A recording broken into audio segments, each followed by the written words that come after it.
decurso dos milênios afora. Aprendamos isso como regra a ser seguida nas nossas escolhas. 4. Influência das trevas. Não foi por acaso que transcrevemos vários trechos do mencionado livro de André Luiz falando sobre a presença constante das trevas na vida da maioria dos reencarnados, porque os espíritos ligados ao mal procuram, inclusive, impedir o reencontro dos seres que se amam multimilenariamente, induzindo-os a escolherem outros que nada têm a ver com eles, para serem infelizes e não se motivarem a fazer o bem, realizando o amor universal. Por isso, é preciso seguirmos a orientação de Jesus, vigiai e orai. Segunda parte, as virtudes. Capítulo 1, Humildade.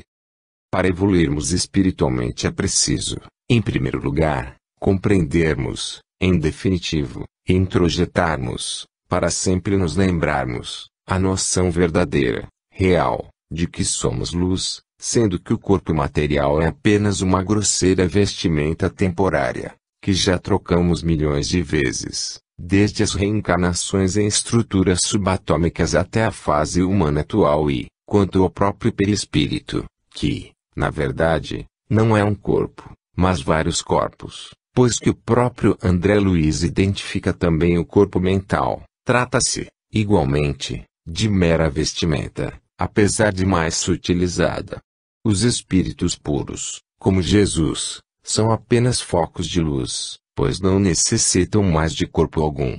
Para o leitor confiar no que estamos afirmando sobre o perispírito, citaremos passagens do referido livro de André Luiz. O perispírito, para a mente, é uma cápsula mais delicada, mais suscetível de refletir a glória ou viciação, em virtude dos tecidos rarefeitos de que se constitui. Nossa atividade mental nos marca o perispírito. Podemos reconhecer a propriedade do acerto, quando ainda no mundo.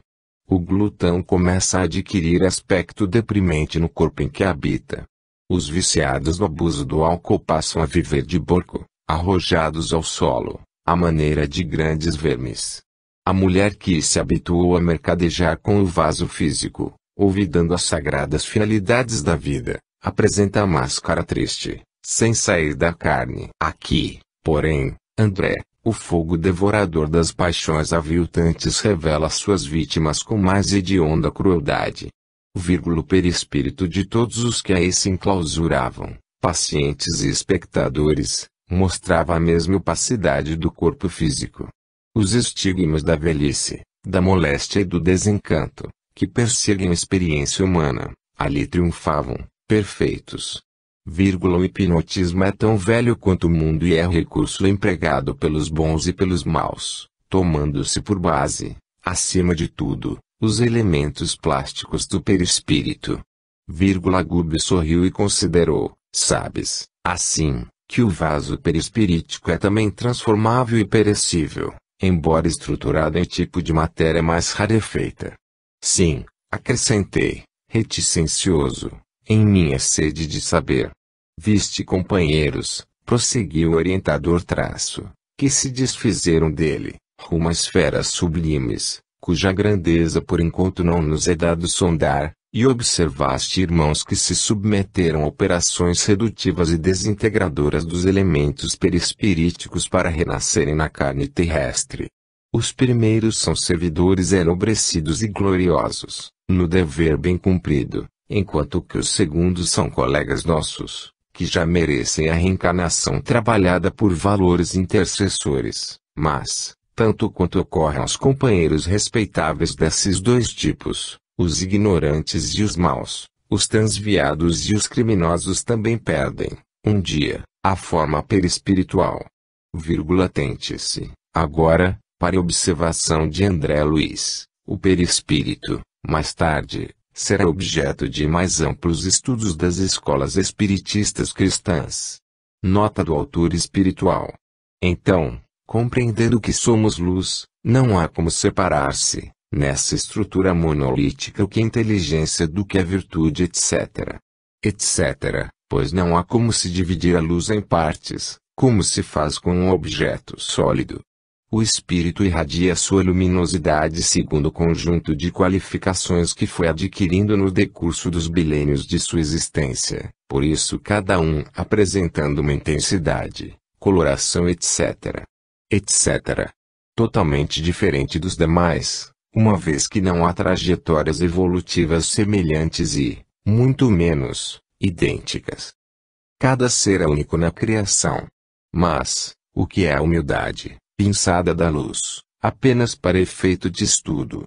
É o grau de compreensão que cada um adquiriu de que sua vida é apenas mais uma no meio de nonilhões de outras.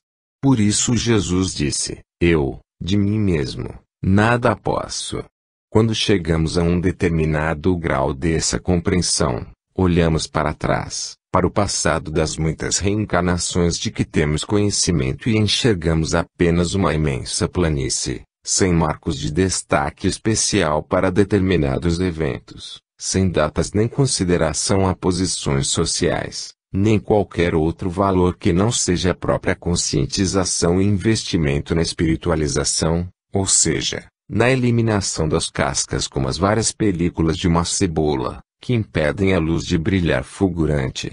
Isso é humildade, misto de certeza do progresso realizado, mas com a consciência de que somos meros trabalhadores da grande causa, sabendo que nossa tarefa é de uma engrenagem de uma imensa máquina viva da evolução.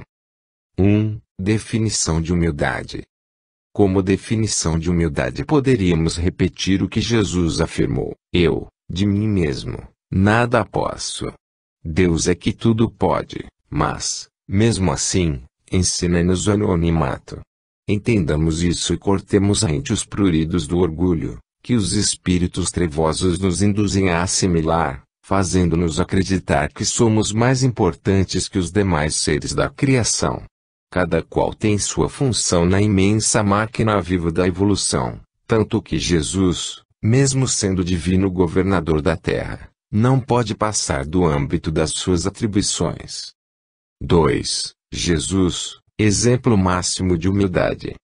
Quem melhor do que Jesus para exemplificar, não só a humildade, quanto todos os demais qualificativos que se referem à perfeição relativa? Pois, sendo o único espírito que descreveu sua trajetória evolutiva de forma retilínea, resolveu-se pela assimilação e observância irrestrita de todos os ditames da lei divina desde o começo. Alguém haverá em condições de se lhe equiparar em termos de qualidades morais? Sigamos sempre os referenciais da sua vivência, muito mais do que as palavras que se lhe atribuem, pois os exemplos representam a eloquência absoluta e nunca deixam dúvidas. O que pode acontecer com as palavras, sujeitas a múltiplas interpretações?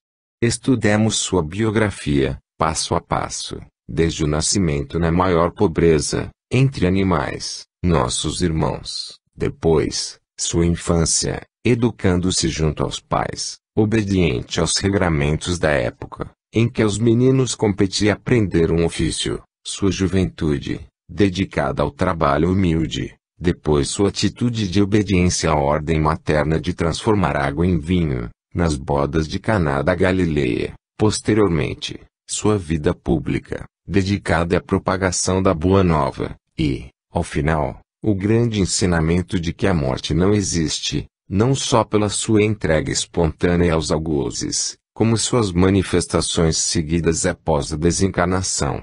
Isso para só considerarmos o período da sua encarnação, mas, para entendermos como se processou e se processa sua atuação, leiamos A Caminho da Luz, de Emmanuel, Brasil, Coração do Mundo, Pátria do Evangelho e a grande síntese, dele mesmo, ditada através do médium Pietro Baldi. Para quem quer conhecê-lo, sua biografia engloba isso tudo e não apenas o período da sua encarnação, que se restringe a meros 33 anos.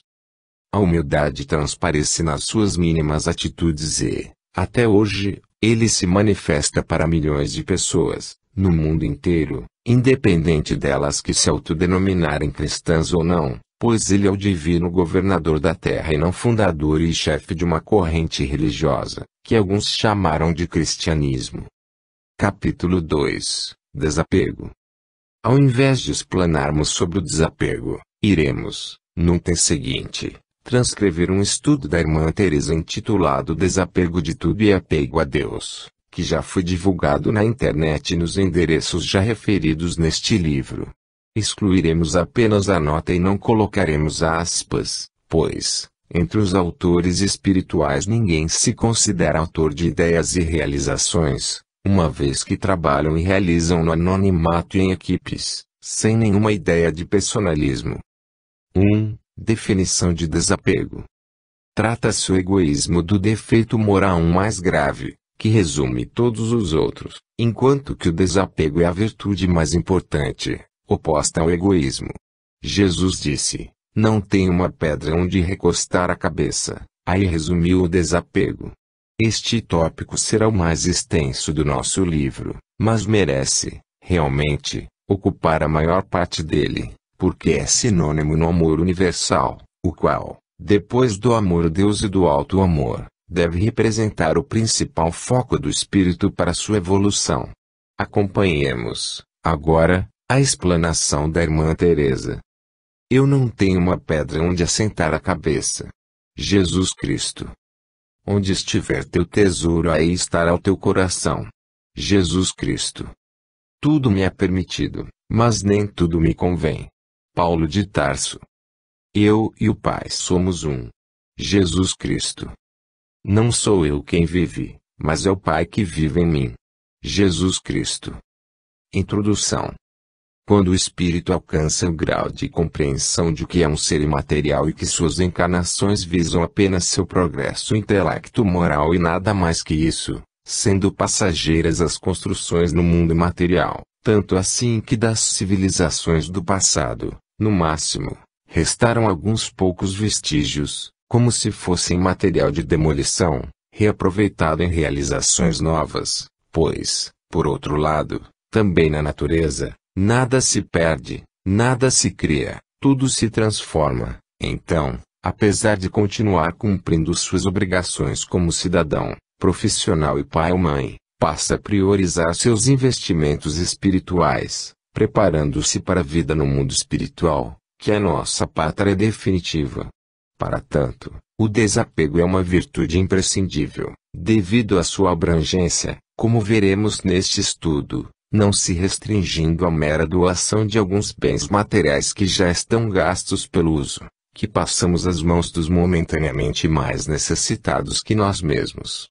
Normalmente, quem pratica essa caridade incompleta está simplesmente repetindo indefinidamente, sem se decidir pelo passo seguinte, o primeiro degrau da virtude do desapego, que vai ao infinito, tendo Jesus como modelo. Mantendo-se esses principiantes do desapego, na verdade, ligados pelo coração aos bens materiais, renunciando a algumas coisas supérfluas ainda a contragosto, pagando, perante Deus, o tributo da escravidão mental da observação criteriosa de Jesus. Onde estiver teu tesouro, aí estará o teu coração. O coração desses estará em sobressalto pelo medo das perdas e em pânico pelas efetivas aparentes perdas que Deus determinar na sua vida, inclusive com a desencarnação compulsória, que a todos aguarda inúmeras vezes durante a trajetória dos espíritos. O desapego deve ser interpretado de forma muito mais ampla que a relacionada a coisas, como os queridos irmãos podem depreender, já de início, sendo que, na sua forma ampla, é praticado por poucos, cuja compreensão já amadureceu, enquanto que a maioria retrata o estágio atual de cristianização apenas iniciante da humanidade do nosso orbe, caracterizado pelo descompasso entre a teoria da religiosidade formal e a prática cotidiana das leis divinas, ficando os primeiros restritos ao cumprimento de uma obrigação incômoda aconselhada pelas correntes religiosas em geral. Desapegar-se foi uma das lições mais importantes que Jesus procurou incutir na mente e no coração dos espíritos ligados à Terra. Porém, até o momento, alcançaram-se resultados comparáveis à construção da base de um grande edifício, mas a incompreensão ainda é muito grande, principalmente entre os encarnados, que aferram-se às posses e interesses materiais, As pessoas a quem se ligam em simbiose extenuante e a quem costumam querer tiranizar afetivamente, além de outros itens abrangentes, que iremos abordar neste estudo. Grande parte dos espíritos encarnados sofre pelos bens, interesses e pessoas que gostariam de ter à sua disposição, demonstrando incompreensão quanto aos objetivos primordiais da vida, enquanto que há espíritos que estão no plano espiritual saudosos das objetividades puramente materiais, sendo-lhes recomendado, por isso, reencarnar com a brevidade possível, pois não se adaptam ao mundo verdadeiro, em que nada importa a não ser as virtudes e conquistas do espírito. O presente estudo representa o trabalho conjugado entre o aprendizado pessoal do médium, sob nossa orientação, e de outros espíritos que por ele se interessam, o qual necessita realizar seu desenvolvimento espiritual, para melhor servir a causa de Jesus, para a qual recebeu a bênção da reencarnação, tanto quanto nosso, do lado espiritual, procurando levar aos que habitam presentemente o mundo material as informações que os prepararão para viver melhor a ascensão moral mesmo durante a encarnação. São duas realidades que se interpenetram, como deve acontecer em benefício geral, antecipando a realidade do mundo de regeneração, às cujas portas se encontra a humanidade terrestre, quando não haverão mais barreiras entre encarnados e desencarnados, mas sim um intercâmbio permanente e consciente entre as duas faixas vibratórias, a exemplo do que acontece aí no mundo material entre pessoas que se comunicam pelos modernos recursos da telefonia, internet e outros. Fazemos, aqui, remissão a alguns ensinamentos de Lao Tse, no que diz respeito ao apego a Deus, numa homenagem aos esforços daquele espírito de grande elevação, os quais remontam à velha China, mas que se resumem, no conjunto da sua pregação, ao amor a Deus sobre todas as coisas e ao próximo como a si mesmo, afirmado com outras expressões, o que, infelizmente, não foi compreendido por muitos dos seus seguidores, até hoje, que se apegaram a rituais e exterioridades inúteis para a evolução espiritual, como, aliás, acontece com muitas lições nobilitantes das várias correntes religiosas e filosóficas, cuja missão é de iluminar o caminho da humanidade, sobretudo, a encarnada. Este estudo deveria ser do interesse de todos, mas sabemos que poucos estão dispostos a ouvir alguém falar em desapego, pois é uma das virtudes mais difíceis de consolidar-se nos espíritos. O símbolo desenhado neste livro mostra a estrela, que é o espírito, ascendendo em direção ao olho, que é Deus, o que se concretiza com a diminuição do peso perispiritual, pelo desapego, fazendo-se mais leve, até não ter peso algum, e, nessa fase, estando em condições de vivenciar a felicidade, a paz da consciência, a serenidade, o nirvana, não da inatividade, mas da prática do amor universal. Que Jesus nos abençoe nesta tarefa de tentar contribuir com os nossos irmãos para passarem a investir mais consciente e intensamente no desapego no seu sentido mais amplo, e, em contrapartida, se apegando ao Pai Celestial, que deve constituir-se na meta de amor mais importante, como ensinaram Jesus, Lao Tse e outros missionários, cada um na sua época e no contexto humano próprios, segundo criteriosa programação do sábio governador da Terra. 1. A virtude do desapego. O egoísmo é uma das chagas da humanidade, sendo-lhe a virtude oposta correspondente o desapego, que significa a capacidade de renunciar a tudo que não seja realmente essencial, não se restringindo aos bens materiais, mas também a qualquer outro tipo de benefício. O nível de desapego de cada espírito revela a sua estatura espiritual, podendo-se considerar como referencial máximo Jesus, que nos ensinou quando disse: "Não tem uma pedra onde descansar a cabeça." Por ter ciência de que o mundo espiritual é a nossa verdadeira pátria, sendo a vida terrena mera passagem temporária necessária, principalmente para quem ainda se encontra nos degraus inferiores da evolução moral, os espíritos superiores não se apegam às coisas e interesses materiais. Assim, Quem pretende evoluir moralmente necessita desapegar-se, o máximo que conseguir, de tudo que não possa carregar para o mundo espiritual, ou seja, o que não sejam suas próprias aquisições intelecto-morais. Tudo mais, inclusive o corpo físico, como se sabe, fica para trás na passagem para a pátria verdadeira. Exemplifiquemos, para melhor compreensão, por que compensa desapegarmos-nos desde já. O espírito André Luiz descreve a cidade espiritual de nosso lar e as regras que ali vigoram, podendo-se entender que regulamentos semelhantes se aplicam às demais urbes espirituais de igual categoria.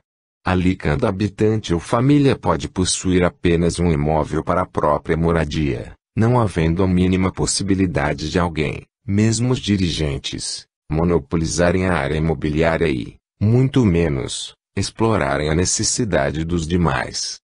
Quanto ao salário, é idêntico, em tese, para todos, seja um trabalhador braçal, seja o governador da cidade. As necessidades básicas são atendidas sem distinção do nível evolutivo, não havendo ninguém colocado à margem da assistência que a caridade recomenda. Considerando esses fatores, ainda mais depois da enorme divulgação que o filme Nosso Lar deu a esses aspectos e outros da vida no mundo espiritual, não se concebe como muitos de nós ainda vivamos apegados de forma obsessiva aos ganhos materiais, ao poder temporal e a inúmeras questões que nada acrescentam à evolução intelecto-moral. É necessário atentarmos para o que fazemos dos bens que chegam às nossas mãos, principalmente se lhes estamos dando uma destinação útil aos nossos irmãos em humanidade. Em caso contrário, acordemos para a realidade que nos aguarda, porque podemos ser chamados, a qualquer momento, a prestar contas dos talentos que recebemos, na certa quando assumirmos o compromisso de realizarmos o bem. Quem vive apegado aos bens e interesses terrenos revela, mesmo que afirme o contrário, pouca certeza quanto à vida espiritual, pois, em caso contrário, não tergiversaria em renunciar a muitas coisas do mundo pelas riquezas espirituais, que se traduzem, basicamente, nas conquistas interiores da inteligência e da moralidade. O tempo urge não há como adiarmos mais a reflexão sobre o quanto já nos desapegamos de tudo que nos mantém atrelados ao passado primitivista, que nos junge até ao próprio corpo em estado de putrefação, após a morte. A consciência age automaticamente, apesar do amor divino nos conceder sempre novas chances de refazimento moral. 1.1 Desapego dos bens materiais. Pedimos licença aos prezados confrades para refletirmos juntos sobre o dinheiro na vida de alguns personagens do cristianismo e na nossa própria vida. Zaqueu, que viveu muitos anos apegado às riquezas, acumuladas por meios que sua consciência condenou, tão logo caiu em si, depois de dialogar com Jesus, abandonou tudo que tinha amealhado e foi viver do próprio trabalho como professor e servidor braçal, conforme lhe foram surgindo as oportunidades, assim, gradativamente, redimindo-se e seguindo adiante na escalada evolutiva, até transformar-se no missionário do Cristo Bezerra de Menezes. Maria de Magdala, vítima da própria luxúria e do apego aos bens materiais, deixou tudo para trás e seguiu Jesus, após receber dele sua bênção, passando a dedicar-se ao amparo aos leprosos do corpo e da alma, subindo, nas sucessivas reencarnações, pelos degraus da evolução até chegar a Madre Teresa de Calcutá, a grande mãe dos que nunca tiveram mãe que os acalentasse. Paulo de Tarso, que nasceu em família rica e oferia poupudos salários no malsinado trabalho de perseguidor cruel dos adeptos do Cristo, depois que o encontrou às portas de Damasco, renunciou a poder material e à fonte de renda da maldade, passando a manter-se com o trabalho de manufatureiro de tendas, progredindo ético e moralmente pelo futuro afora até o estágio espiritual do Sadhu Sundar Singh, pregando o Evangelho de Jesus entre os tibetanos, na sua última encarnação, no século XX. E nós, como temos garantido nossa sobrevivência material? podemos realmente olhar-nos no espelho da própria consciência e sentirmos a tranquilidade do dinheiro ganho com honestidade e com desapego, ou ele nos queima as mãos e teremos de devolvê-lo à comunidade ou às pessoas, através das doações espontâneas, ou escoará por entre nossos dedos com os gastos médicos e medicamentos, tentando, em alguns casos, curas impossíveis. O desapego aos bens materiais é uma das virtudes mais difíceis para os seres humanos da atualidade, fascinados que ainda vivem pelo consumismo e pelo desejo de mais gozarem de facilidades que cheguem ao ponto de não precisarem sequer exercer algum trabalho. Não há como amarmos a Deus e a Mamon ao mesmo tempo, já advertia a Jesus, ensinando-nos o desapego aos bens materiais, os quais devem cingir-se ao necessário, enquanto habitamos um corpo de carne, pois na vida espiritual, de nada careceremos a não ser da própria consciência em harmonia com as leis divinas. Pensemos no papel que o dinheiro tem representado na nossa vida. Quando temos uma situação financeiramente confortável na posição de encarnados, isso significa que pedimos a Deus a oportunidade de servir na causa da fraternidade, proporcionando benefícios para nossos irmãos e não o resultado puro e simples dos nossos méritos, como se Deus recompensasse seus filhos com a fortuna material. Trata-se de um compromisso que prometemos cumprir, para nossa própria evolução. Ninguém precisa de tantos bens para viver, sendo Jesus o modelo mais significativo também nesse aspecto, pois nada tinha de seu em termos materiais, mas tinha todos os poderes do espírito, onde reside a verdadeira potência, onde está concentrado o foco do interesse dos seres evoluídos e não no número de propriedades, títulos, renome na sociedade, prestígio de família e outras realidades temporárias. O aprendiz do Evangelho, dentro do possível, deve guardar para seu uso, apenas o indispensável para bem cumprir suas tarefas, passando a outras mãos, mais necessitadas no momento, tudo que lhe seja dispensável, até como exercício de desapego. Em caso contrário, seu coração estará preso aos bens que as traças roem e os ladrões desenterram e roubam. 1.2 Desapego dos interesses materiais.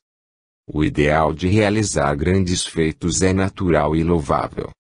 Todavia, o desapego ao poder é virtude que poucos alcançaram. A maioria, aliás, não faz empenho algum em adquirir essa virtude e só se desliga do poder contra a sua vontade. Um louvável exemplo foi dado por Lúcio Quintus Cincinnato, ou Lucius Quinctius Cincinnatus, 519 a 438 A.C., guerreiro romano de trajetória parcialmente lendária. Homem simples, chegou a cônsul e ditador e, depois de salvar a cidade, tornou-se um dos personagens mais importantes da história de Roma. A República Romana atravessava então momentos difíceis por causa de um iminente ataque de Volscos e Ecos, duas tribos tradicionalmente inimigas dos latinos. Um destacamento romano comandado por Minúcio, 458 A.C., enfrentou os Ecos no Monte Álgido, mas ficou acuado num desfiladeiro. Diante da desesperada situação dos sitiados e da própria cidade, os cônsules decidiram recorrer a Cincinnato, experiente general que comprovara sua habilidade militar em confrontos anteriores com os Volscos.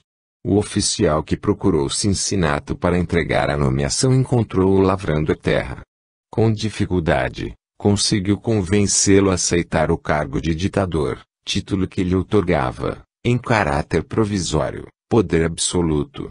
No comando de um poderoso exército, ele foi ao encontro do inimigo e o venceu, segundo a lenda, em apenas um dia.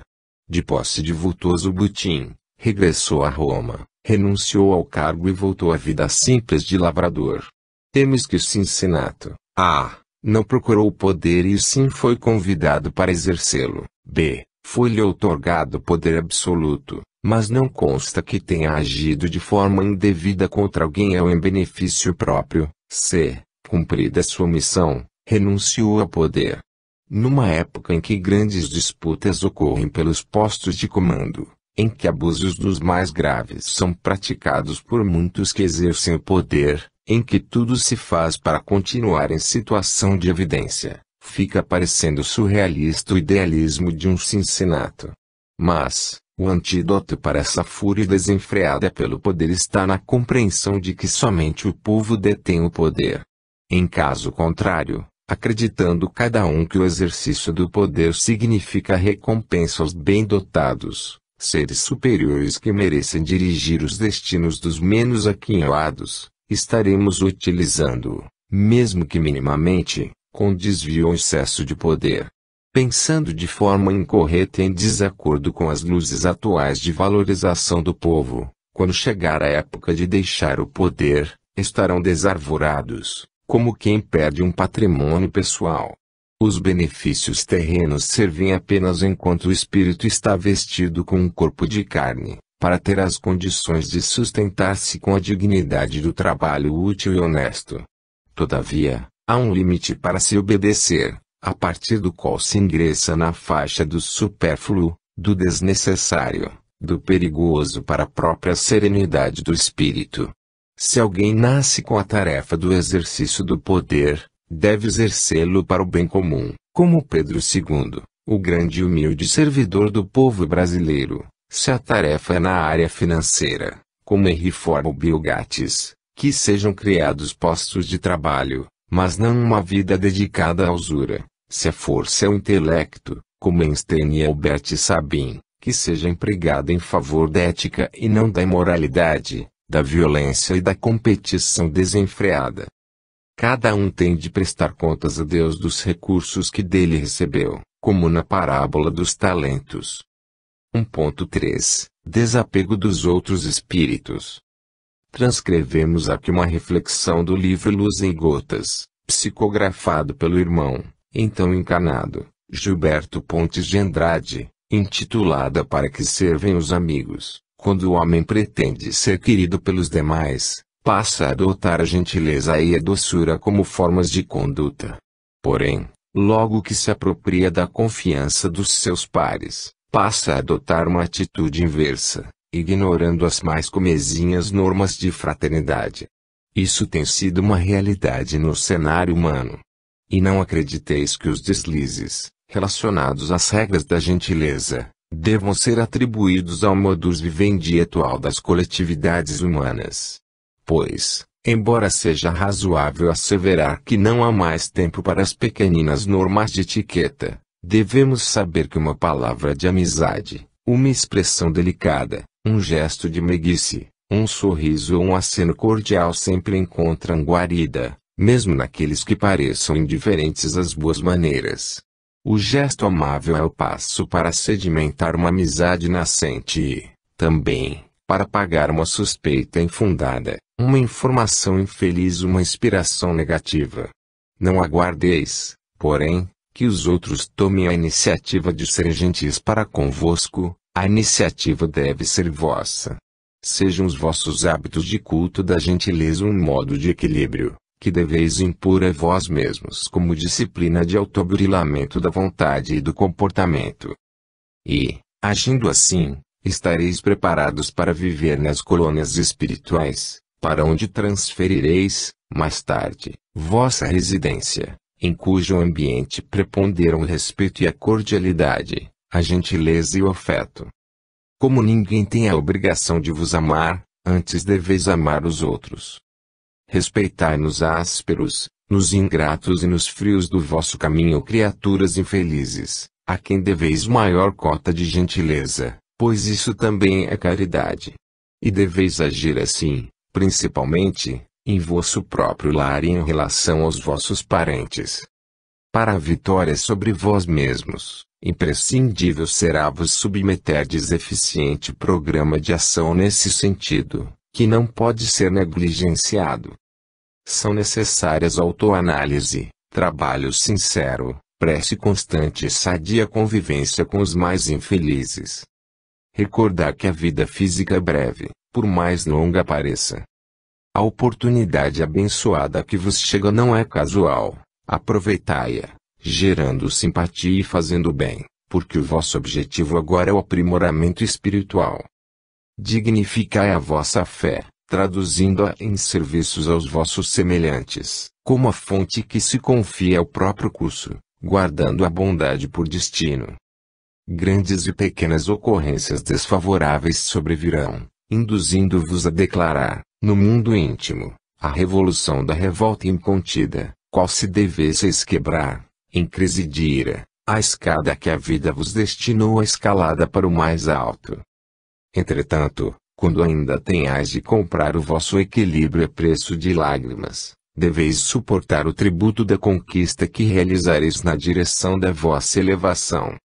No claro caminho que vos foi reservado, encontrareis o lamento, as injúrias e as injustiças daqueles que acreditaram na elevação sem trabalho, e, por isso mesmo, viam-se esbulhados pela própria rebeldia, na vala do desencanto. E encontrareis, também, os que transformaram a própria liberdade em passaporte para a demolição, angustiados na descrença que geraram para si mesmos. Prossegui sem esmorecer, auxiliando e construindo, e sereis, por vossa fé, o alento dos que choram, a esperança dos tristes, o raio do sol para os que atravessam a longa noite da penúria, o apoio dos amargurados, a abnegação que não tema estender o braço providencial aos caídos e o bálsamo dos que tombaram e se feriram no caminho. Seja a vossa fé a armadura e o crisol. Com ela defender-vos-eis das arremetidas da sombra e purificar-vos-eis através da lealdade ao bem eterno, marcada, quase sempre, pelo fogo do sofrimento. Seja a vossa fé, enfim, o guia para o ingresso na suprema redenção, mas, para semelhante vitória, exige-se vossa disposição para abençoar incessantemente e servir sem esmorecer. Que as bênçãos de Jesus iluminem os vossos caminhos e solidifiquem o vosso espírito nos trabalhos de cada dia. Todavia, até quanto aos amigos devemos ser desapegados, para não dificultar sua liberdade de escolha, seu crescimento intelectual e moral, em outras palavras, sua evolução e sua felicidade, querendo submetê-los, mesmo que suavemente, às nossas vontades e critérios de interpretar e viver a verdade. Muitas vezes, sob o manto e aparência de amar, na verdade, estamos coartando os voos dos nossos afetos mais caros e sinceros.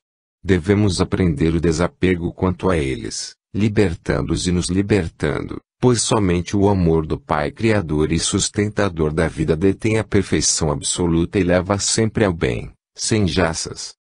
Amar e ser amada é o ideal de todos os espíritos, mas devemos amar com desapego, amar libertando, amar com respeito à individualidade dos outros. 1.4 Desapego do corpo alheio. A visão materialista principalmente de grande parte dos espíritos encarnados faz cobiçar o corpo alheio, como objetivo de satisfação egoística, muitas vezes sob pretexto de amar, mas, na verdade, sendo a intenção secreta de utilizar maliciosamente os implementos orgânicos, colocados por Deus sob o comando do outro, para fins educativos. Principalmente no relacionamento afetivo a nível de convivência íntima, costuma-se desvirtuar o amor, tentando explorar a afetividade alheia através do abuso sobre o corpo do ser que se diz amar. A falta de verdadeiro respeito à dignidade do outro, que também é filho de Deus, é que leva muitos casais ao rompimento, porque tanto fizeram um contra a honradez do outro, que, no final de algum tempo, o amor e a admiração iniciais se contaminam com as mágoas e o ressentimento provocados pelos atentados morais que um cometeu contra o outro. Emmanuel afirma: há espíritos que se amam profundamente e nunca se tocaram. As necessidades corporais devem ser colocadas sob controle ético, para que não se convertam em fonte de desapontamento e decepção, quando não de crimes. Os implementos orgânicos representam o sagrado material que Deus concede aos seus filhos para evoluírem e nunca para de comprometerem com o mal. O limite entre o justo e o injusto, o conveniente e o desarrazoado deve ser estabelecido por cada um, atentando para o alerta de Paulo de Tarso: tudo me é permitido, Mas nem tudo me convém. As uniões entre pessoas que se dizem amar devem ser muito mais de almas que de corpos, embasadas na proposta de trabalho no bem, para que sejam gratificantes e duradouras, fonte inesgotável de felicidade, quando escudadas no desapego um em relação ao outro, no seu sentido mais elevado, e no apego a Deus. Trata-se de um aprendizado de muitas encarnações, que somente se perfectibiliza quando o espírito já está purificado pela dedicação ao bem, passando a merecer a luz interior, que passa a iluminar seu exterior como já clareou todos os refolhos do seu psiquismo. É importante começar a investir nessa conquista espiritual, para ser feliz desde agora, e não aguardar algum dia no futuro para começar a respeitar a dignidade de quem está ao nosso lado para evoluirmos juntos, pelo tempo que a justiça divina autorizar, pois, do amor restrito devemos aprender o amor universal, como quer nosso Pai. 1.5 Desapego da própria inteligência. A inteligência é uma conquista de cada espírito, inegavelmente, todavia, se há um mérito individual, resultado do esforço persistente em aperfeiçoar-se, temos de considerar dois fatores nessa situação: a programação amorosa e dedicada dos orientadores espirituais, que colocam cada espírito no contexto exato para mais evoluir, tanto quanto a contribuição de todos os demais seres no crescimento intelectual de cada um. Com razão, Ralph Waldo Emerson afirmou, em outras palavras, que somos o resultado feliz da humanidade inteira, pois ninguém deve arrogar-se o mérito da sua intelectualidade somente a si próprio. Os espíritos superiores já aprenderam a gratidão a Deus e a todos os seus irmãos em humanidade, vivendo em constante harmonia com eles, praticando a gentileza e a doçura, ao lado da caridade e da fraternidade, agindo com igualdade e respeitando a liberdade de todos. Desapegar-se das próprias conquistas intelectuais e aprender a humildade, pois é muitos do que se perdem nos desvãos do orgulho pelos títulos intelectuais que adquiriram e, com isso, cortam o elo da intuição, que só beneficia aqueles que nada pretendem além de servir a Deus e a humanidade. Quem se faz orgulhoso pelo seu cabedal intelectual passa a viver a horizontalidade dos conhecimentos do mundo, mas não aprende a ciência divina, que só é revelada aos pobres de espírito, quer dizer, aos realmente humildes. As aquisições culturais terrenas são fragmentárias, pois a cultura dos encarnados é materialista na sua generalidade, e, mesmo as informações mais avançadas em termos de espiritualidade repassada aos encarnados, são parciais, limitadas, pois que é verdade, no seu significado mais profundo, vive na pátria espiritual, acessível aos espíritos desvestidos do corpo físico e gozando da plenitude das suas conquistas evolutivas de muitas encarnações, as quais eles conhecem e valorizam. Desapegar-se da vaidade intelectual é imprescindível para apegar-se a Deus, cuja luz somente penetra profunda e integralmente em quem não trazem a couraça vibracional do apego aos interesses mundanos. A quem se envaideceu tanto da própria acumulação cultural que se castigou com a perda da memória, sendo que alguns casos são verificáveis entre os encarnados, vítimas da falta de humildade. Quem se humilha será exaltado, e quem se exalta será humilhado, assim afirmou Jesus. O desapego à aparente superioridade, por causa da cultura, deve fazer parte do esforço diário de cada candidato a aprendiz do Evangelho de Jesus. 1.6 Desapego dos interesses alheios. É importante regozijarmos-nos com as conquistas salutares dos nossos irmãos em humanidade, mas devemos sempre nos colocar, nesses casos, na posição de meros coadjuvantes, parceiros com atuação meramente auxiliadora, mas deixando que eles assumam a responsabilidade pelo próprio progresso, sem o que ficarão eternamente dependentes e frágeis. A evolução é individual, mesmo que muito amemos nossos afetos mais caros ao coração. Eles é que têm de palmilhar a escalada da própria evolução, compete-nos acompanhar-lhes os passos, ao seu lado, mas não à sua frente, como o guia do corredor cego, que não pode arrastá-lo para frente, mas apenas avisá-lo sobre algum perigo do percurso. Os objetivos são individuais tanto quanto os louros. Cada um está sozinho consigo próprio, quer dizer, com a própria consciência, portanto, com Deus. A estrada evolutiva é uma vasta e ampla avenida, onde todos seguimos adiante, rumo a Deus. Todavia, o que se passa no coração e na mente de cada caminhante somente ele próprio sabe e responde por suas preferências e escolhas. Participar da vida dos nossos afetos ou daqueles que ainda não conseguimos conquistar é de lei, mas como companheiros de algum tempo, segundo o planejamento divino, que, em última instância, programou amor entre todos os seres e não apenas entre poucos irmãos, isolados dos demais. Se nossa intenção é ajudar a evolução alheia, nunca, por outro lado, devemos invejar suas conquistas justas ou injustas, pois, na verdade, somente Deus sabe por que cada um deve deter nas próprias mãos determinados benefícios. Nosso presente significa apenas um espaço de tempo, diminuto, da nossa viagem para o futuro, tanto quanto acontece com os demais espíritos.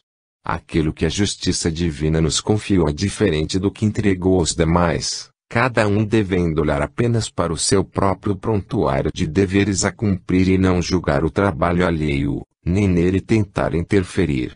Podemos comparar a situação dos trabalhadores da vinha, referidos na parábola dos trabalhadores da última hora, porque não devemos questionar o salário que cada um vem a receber, uma vez que somente o Pai sabe quanto cada um deve ganhar.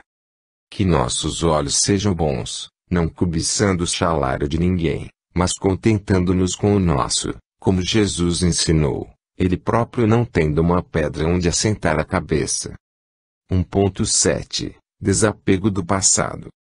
Ao reencarnar, cada espírito é submetido a um processo hipnótico realizado por especialistas nas ciências psíquicas, com a finalidade de adequar-se-lhe patrimônio mnemônico às necessidades do reinício, que deverá transcorrer, assim, com maiores chances de sucesso. Na verdade, sem esse esquecimento temporário, seria viável a reabilitação da maioria dos encarnados, que teriam presentes na memória atual seus erros praticados contra os outros e contra si próprios, além das injustiças reais ou supostas que teriam sofrido. André Luiz afirma que quase ninguém suportaria uma vida longa demais na atual realidade terrena, de planeta de provas e expiações, em que preponderam os defeitos morais, porque as lembranças amargas sobrepujariam as cariciosas. Ivone do Amaral Pereira afirmava que tinha o triste privilégio de recordar-se de várias encarnações anteriores. Todavia, sua situação era especialíssima, porque as lembranças eram necessárias para o sucesso do trabalho doutrinário que lhe competia, inclusive na elaboração dos seus livros. Há pessoas que gostariam de ter acesso ao próprio passado remoto, o que, todavia, pode lhes prejudicar a atuação na atual encarnação, pois, olhando para trás, correm o risco de se perturbarem. O presente é que importa e os orientalistas têm razão quando aconselham a valorização do aqui e agora. Existe quem conserva com excesso de apego papéis, objetos, relíquias e outras lembranças nem sempre convenientes para eles próprios, bem como para eventuais desencarnados que têm a ver com aqueles pertences. Imagines a angústia dos personagens históricos com a idolatria de admiradores fanatizados, dos que foram canonizados como santos sem merecimento, dos que criaram em seu redor da sua pessoa uma aura de superioridade ou negatividade, que pode influenciar indefinidamente as personalidades desequilibradas. Há casos de parentes desencarnados que não conseguem se equilibrar pela emissão mental descontrolada dos encarnados saudosos, vítimas da inconformação ou da revolta.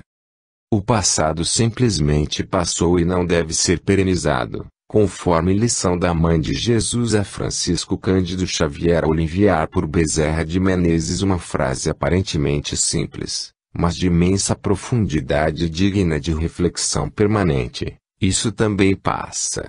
O pensamento desequilibrado pode atingir seu alvo. A saudade doentia pode desestruturar aquele que precisa de paz. Os objetos impregnam-se com o magnetismo de quem os possuiu e quer esquecer o passado para se reformar moralmente. Recomeçar sempre em bases mais saudáveis e elevadas, esse é o caminho, desvinculando-se do que prejudique a paz e a reforma moral. O apego ao passado é prejudicial, tanto que as reencarnações significam recomeços. Somente os espíritos superiores têm condições de suportar as lembranças de um período muito largo de sua existência. Os encarnados que guardam uma tendência ao saudosismo deveriam rever sua forma de pensar, para não estagnar enquanto tudo chama para a renovação e o crescimento intelectual e moral. 1.8 Superação das posturas inconvenientes. É de grande utilidade cada um analisar suas posturas para verificar se não estão sendo categorizadas pelos outros como inconvenientes. Francisco Cândido Xavier, por exemplo, era frequentemente importunado por um conhecido que, sempre que o via, achava que o alegraria lhe contando anedotas picantes. Quantos adoram falar o tempo todo do próprio sucesso e outros das suas infelicidades reais ou imaginárias. Outros utilizam um vocabulário chocante a cada passo da conversação, a qual se torna torturante. Outros ainda alugam por horas a fio os ouvidos alheios na narrativa de episódios deprimentes. Há quem fale e não deixe oportunidade de ninguém falar. A falta de respeito à individualidade alheia, à privacidade dos outros, ao direito de cada um pensar como lhe apraz. Tudo isso representam inconveniências que devem ser evitadas, sob pena de se criarem indisposições em todos os ambientes e em relação às pessoas em geral. Quantas vezes se vê personalidades públicas dizendo despauterios quando poderiam estar contribuindo para o equilíbrio, a paz, a harmonia e o bem-estar geral, infelizmente inclusive no próprio meio religioso, criando situações lamentáveis. As inconveniências são o retrato do desalinho interior, enquanto que as posturas equilibradas falam em favor de quem as adota. Jesus nunca foi inconveniente, sendo o modelo que devemos adotar sempre, dentro das nossas possibilidades. 2. Apego a Deus. Não foi por acaso que Jesus colocou em primeiro lugar o amor a Deus, acima de todas as coisas, valores e pessoas. Pois, se, realmente, invertermos essa sequência de prioridades, estaremos errando, com graves consequências para a nossa própria vida. Os espíritos menos evoluídos têm dificuldade em entender o Pai, justamente porque aprenderam a enxergar apenas com os olhos materiais e não sabem ainda utilizar o pensamento, pelo qual se conhece o Pai e se relaciona com Ele. Para muitos Deus é uma abstração e há quem lhe negue a própria existência, apesar de não haver base racional para acreditar que o universo, regido por leis perfeitas, tenha surgido do acaso e que a vida seja mero acidente da natureza. Lotzer canta um poema de amor ao Pai Celestial, homenageando e ensinando as gerações que o sucederam a fazer o mesmo. Jesus nos ensinou o Pai Nosso, que é o mais importante legado que a humanidade recebeu, acima mesmo do Sermão da Montanha, porque diz respeito a Deus e não às suas criaturas. Apegar-se a Deus significa cumprir os mandamentos, que podem resumir-se no amor a Ele, a nós próprios, no sentido de evoluirmos, e ao próximo, englobando todos os seres, do mais primitivo ao mais evoluído. Devemos ensinar nossos irmãos em humanidade também a reverenciar a Deus, orando em seu louvor e agradecendo-lhe a benção da vida e não apenas expor-lhe um rosário de pedidos, muitos até injustos. O azul do céu, o brilho das estrelas, a claridade do luar, a beleza das paisagens naturais, a saúde do corpo, a inteligência, os afetos mais puros, os sofrimentos físicos e morais, tudo são bênçãos de Deus, para nossa evolução, pelo que devemos agradecer. Deus quer que sejamos irmãos de verdade uns dos outros e não adversários, por amor a Ele aprendamos essa lição, que a recompensa será a felicidade. O apego a Deus não implica em excluirmos nossos irmãos, mas abraçá-los, pelo pensamento, se possível, abarcando a humanidade toda. Isso é apego a Deus, que Ele quer que aprendamos. Aqueles que ainda não adquiram a humildade não conseguem orar a Deus como quem se dirige confiantemente ao Pai Celestial e, por mais que tentem encarar com naturalidade esse relacionamento, seu orgulho os impede de cercarem-se do Criador com o amor e que Ele quer dos seus filhos, entregando-se de corpo e alma a quem nos ama infinitamente. Os prepotentes veem nessa entrega uma humilhação, que não se permitem e pagam caro com os sofrimentos que carregam para si próprios com sua impenitência. A ignorância dos tempos mosaicos, por exemplo, fez com que se tivesse no Pai um senhor rude e severo, quase igual a Júpiter, que oscilava entre a bondade e a maldade, como um ser humano impaciente, inconstante e cioso de poder. Somente com Jesus vimos mais claramente Deus como Pai amoroso, apesar das afirmações consoladoras de um Lao Tse sobre tal Senhor do Universo. Não há amor mais completo e puro que o do Pai, que grande parte da humanidade da Terra, infelizmente, ainda não tem condições de compreender, justamente porque lhe faltam as virtudes, única porta aberta para ingressarmos na faixa mental da superioridade e felicidade dos que procuraram, em primeiro lugar, o reino de Deus e sua justiça. Essa porta somente se abre para quem se desapegou de tudo que é incompatível com as leis divinas. Felizes dos que já têm Deus no coração e na mente, porque podem repetir, mesmo que em escala infinitamente menor, eu estou no Pai e o Pai está em mim. Isso representa apego a Deus, que Jesus, Lao Tse, Francisco de Assis, Sócrates e alguns outros fizeram por merecer. 2.1 O Tao Te Ching. Neste ponto, transcrevemos o texto intitulado Tao Te Ching no Visão Espírita, que representa o encantamento diante da presença de Deus, reconhecida pelo missionário de Jesus naqueles tempos recuados da evolução da humanidade. Introdução. Colhemos o texto do seguinte endereço da internet, pt.xorc.org weblink, todavia nele introduzimos algumas correções, pois a digitação e a própria gramática são ingratas, além de que mudamos o estilo para prosa e selecionamos apenas os excertos referentes a tal, que, acreditamos, tenha sido a expressão utilizada com o principal significado de Deus, porém, não antropomórfico, mas imaterial, invisível, perfeito, infinito, a quem se deve amar acima de todas as coisas. Não concordamos com a afirmação de alguns de que se trata de uma doutrina panteísta, como podemos deduzir pelas suas expressões sobre tal. Quando fala em tal do homem presume-se que seja por simples pobreza vocabular daqueles tempos remotos, em que o número de palavras era reduzido, principalmente para expressar as realidades imateriais. Jesus, como se sabe, nunca deixou de enviar seus emissários a todos os povos, para ensinar-lhes a verdade, ou seja, as leis divinas. Lao Tse foi um dos missionários que o divino governador da terra determinou que encarnasse na velha China, a fim de instruir o povo sobre a verdade. O que se nota é que o texto é um misto de ensinamentos que se podem resumir no amor a Deus sobre todas as coisas e ao próximo como a nós mesmos. Aliás, essa é a essência de quase todas as correntes religiosas. Em seguida, a cada trecho do livro de Lao Tse, colocado em itálico, estarão nossos breves comentários. O tal sobre o qual se pode discorrer não é o eterno tal, o nome que pode ser dito não é o eterno nome, o não ser nomeia a origem do céu e da terra. O ser nomeia a mãe das 10.000 coisas.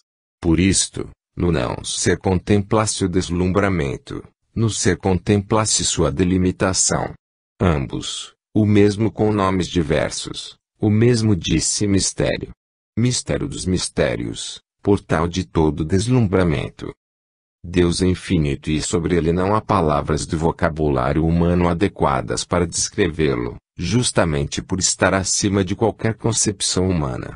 Por isso Jesus chamou simplesmente de Pai, considerando que não haveria melhor expressão para nos informar sobre ele, pois, comparando com os pais terrenos, que reproduzem corpos, o Pai Celestial é o Criador dos espíritos, ou seja, de tudo o que existe. Deus é um não-ser, que tudo criou, diferente do nosso ser, que modifica o que já existe. Grande foi o esforço de Lao Tse procurar dar a noção de que Deus é espírito, ao contrário do Deus antropomórfico da maioria das correntes religiosas da época.